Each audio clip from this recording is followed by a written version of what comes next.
Section 5.7, subtracting with mixed numbers. The steps for subtracting with mixed numbers are the same as if you were subtracting with regular and improper fractions. It just looks a little different. We still need to start with common denominators like we would.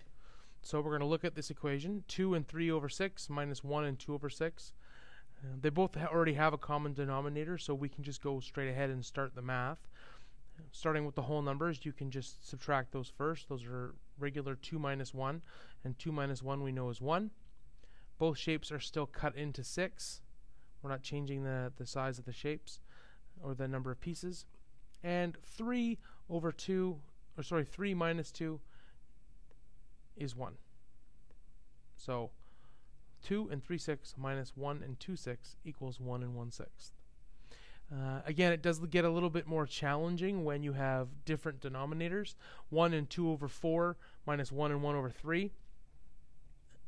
Multiplying the denominator from the other mixed number. 2 over 4, if you multiply both those numbers by 3.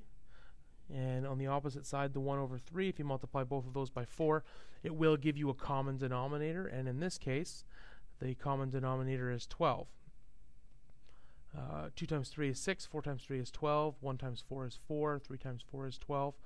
We have our whole numbers, which are 1, and as we know, 1 minus 1 is 0. The 12 stays the same because it's been cut into 12 pieces, and 6 minus 4 is 2. And we can make that into a smaller fraction. Both 2 and 12 are divisible by 2. 2 divided by 2 is 1, and 12 divided by 2 is 6. So 1 and 2/4 minus 1 and 1/3 after finding a common denominator is 1/6. Now, you can also take two mixed numbers and change them into improper fractions first before finding common denominators and subtracting. Some people find this easier. So I'm going to show you how to do that. We have already gone from a mixed number to an improper fraction, but just for a quick review, technically in this case, 1 and 2 over 4, this 1 is actually another way of saying that you already have 1 whole, or 4 out of 4. 4, 4. And over here, 1 and 1/3, the 1 is saying that you already have 1 whole, which is 3 over 3 in this case. So instead of let's pretend that I don't have my whole numbers at the moment. I've just got these fractions instead. 4 over 4 and 2 over 4. If you add those together, you get 6 over 4. And if you do the same thing over here, 3 over 3 plus 1 over 3, you would get 4 over 3. Some people will just multiply the whole number by the denominator and add the numerator. So 1 times 4 plus 2 equals 6. Again, take the whole number, multiply it by the denominator, and add the numerator. 1 times 3 plus 1 is 4.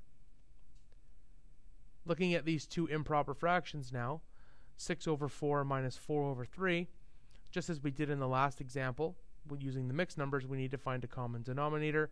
The fastest way to do that is to multiply your denominators, 4 and 3. So we're going to multiply 6/4 by 3 because that's the opposite denominator. And we're going to multiply 4 over 3 by 4 because that's the opposite denominator. Well, 6 over 3, or 6 times 3, pardon me, is 18, and 4 times 4 is 16, and 4 times 3 is 12 on both sides, so it becomes 18/12 minus 16/12. If you subtract them, the 12s don't change, and 18 minus 16 is 2, just like it was on our last example. 2 over 12, again, it can be made smaller. They're both divisible by 2. 2 divided by 2 is 1, and 12 divided by 2 is 6. So 1 and 2/4 minus 1 and 1/3 is equal to a 1/6, just like it was over on this side. We've just done it two different ways. You can do it with using the mixed numbers, using the whole numbers and leaving them alone. Some people do prefer to put it into an improper fraction, so they're not having to worry about the mixed numbers anymore. Either way, whichever way works easier for you.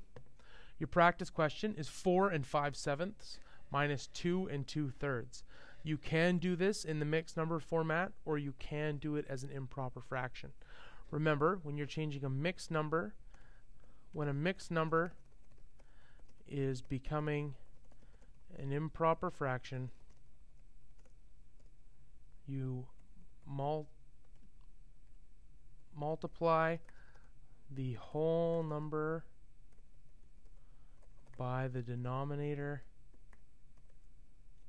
and add the numerator. And it stays cut into the same pieces, so you won't have to worry about changing the denominator. Whole number, multiply by the denominator, add the numerator is the quick way to make a mixed number into an improper fraction. So that's your work, or that's your practice question. 4 5/7 minus 2 2/3. Bring the answer into class.